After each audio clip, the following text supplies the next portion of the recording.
स्वाद महाराष्ट्राचा या माझ्या चॅनलमध्ये तुमचं खूप खूप स्वागत आहे। आता हा म्हणता श्रावण आपला जवळच आला आहे आणि श्रावणातला आपला पहिला सण नागपंचमी। बालकवींची कविता तर आपल्याला आठवतच असेल, श्रावण मासी हर्ष मानसी हिरवळ दाटे चोहीकडे, क्षणात येते सरसरत शिरवे क्षणात फिरूनी ऊन पडे। मंडळी, मी तुम्हाला कविता नाही सांगणार आहे, पण बालकवींची ही कविता श्रावणावर फारच सुंदर आहे। तर आता ह्या निमित्ताने मी तुम्हाला आपली जी श्रावणातली एक नागपंचमीची जी डिश आहे, आता पहिला सण आपला नागपंचमीच येतो आहे, त्या निमित्ताने जी आपण एक डिश करतो नागपंचमीच्या, आमच्या कोकणात तरी तीच करतात, पातोळ्या, त्या हळदीच्या पानातल्या पातोळ्या, त्या तुम्हाला दाखवणार आहे। या तुम्हाला मी साहित्य दाखवते। ही मी हळदीची पानं घेतली आहेत, माझ्याकडे हळदीचं झाड आहे, त्यातली मी ही पानं काढून घेतली आहेत। नंतर हा एक बाउल भरून हे ओलं खोबरं घेतलं आहे मी। नंतर हे तांदळाचं पीठ घेतलं आहे, जे मोदक पीठ असतं ते घेतलं आहे मी। हे पाव बाउल एवढा आहे बघा, आणि हे एक बाउल खोबरं आहे। आणि जितकं आपण खोबरं घेतो त्याच्यापेक्षा कमी आपल्याला गूळ हवं आहे। तुम्हाला जर जास्त गोड हवं असेल तर तुम्ही जास्त घेऊ शकता। हे मी पाव बाउलपेक्षा थोडंसं जास्ती घेतलं आहे गूळ। नंतर मी हे ड्रायफ्रूट्स घेतले आहेत त्यात घालण्यासाठी।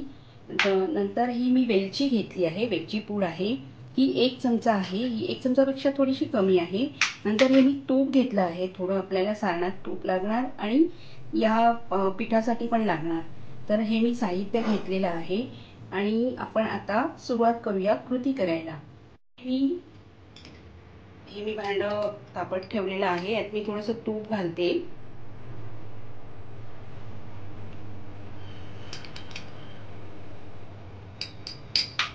यात आपण हे खोबरं घालून घेऊया।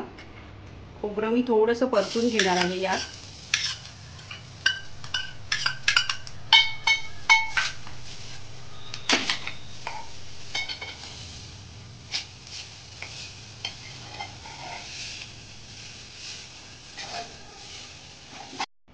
हे खोबरं आपलं बऱ्यापैकी थोडंसं मी परतून घेतलं, एखाद मिनिट।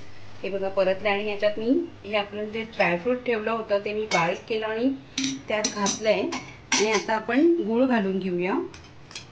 गूळ मी अंदाजाप्रमाणे वापरणार आहे, कारण जास्त गूळ घातलं तर ते थोडंसं ओलसर होईल। ज्याप्रमाणे त्याची कन्सिस्टन्सी असेल त्याप्रमाणे आपण गूळ घालणार आहोत। आता मी थोडं घातले, लागलं तर ते मी पूर्ण घालणार। म्हणजे असं सारण झालेलं आहे। हे मी सगळंच गूळ वापरलं कारण ते लागलं मला तेवढं पूर्ण। आणि ही मी वेलची घालते आता यात।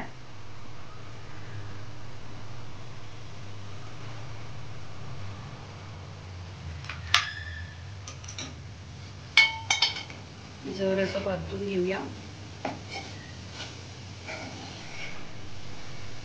आता मी गॅस बंद करते आहे। आता आपण हे सारण थोडं थंड होऊ दे। हे मी पीठ घेतलेलं आहे, त्याची आपण थोडी अशी पेस्ट करून घेणार आहोत। अंदाजाप्रमाणे पाणी घालते मी, आणि मी मीठ नाही घातलंय। हे आपण उपवासाला वापरतो ना, उपवासासाठी खातो, त्यामुळे नैवेद्यासाठी मी यात मीठ नाही घातले। तुम्हाला हवं असेल तर तुम्ही घालू शकता।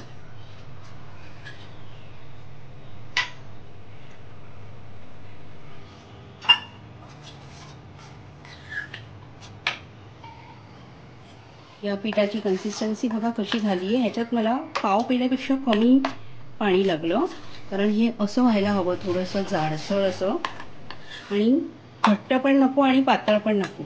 आपल्याला ते पानांसाठी लावायचं आहे। मी आता हे पानांना लावून घेते।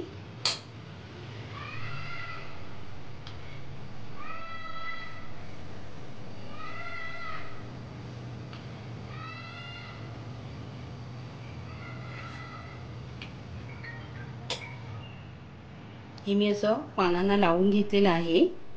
आता आपण यात हे असं जाडसर व्हायला हवं थोडंसं। आता आपण यात सारण घालून घेऊया। सारण आपलं थंड झालेलं आहे, मी यात सारण घालून घेते।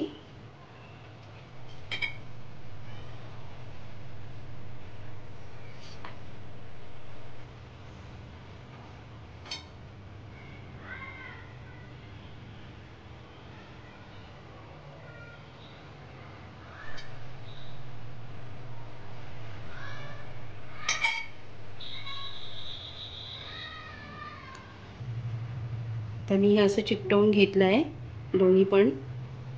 त्याची जी टोकं आहेत ती हे मी आता असं लावलेलं आहे.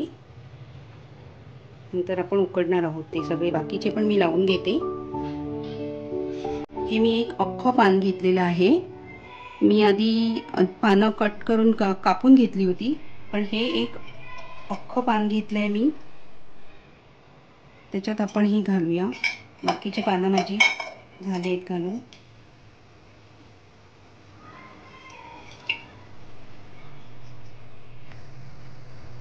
हे मी कढईत पाणी तापत ठेवलंय आणि हे मी कढईत पाणी तापत ठेवलेलं आहे. हे 1 तांब्या पाणी घातलेलं आहे मी यात.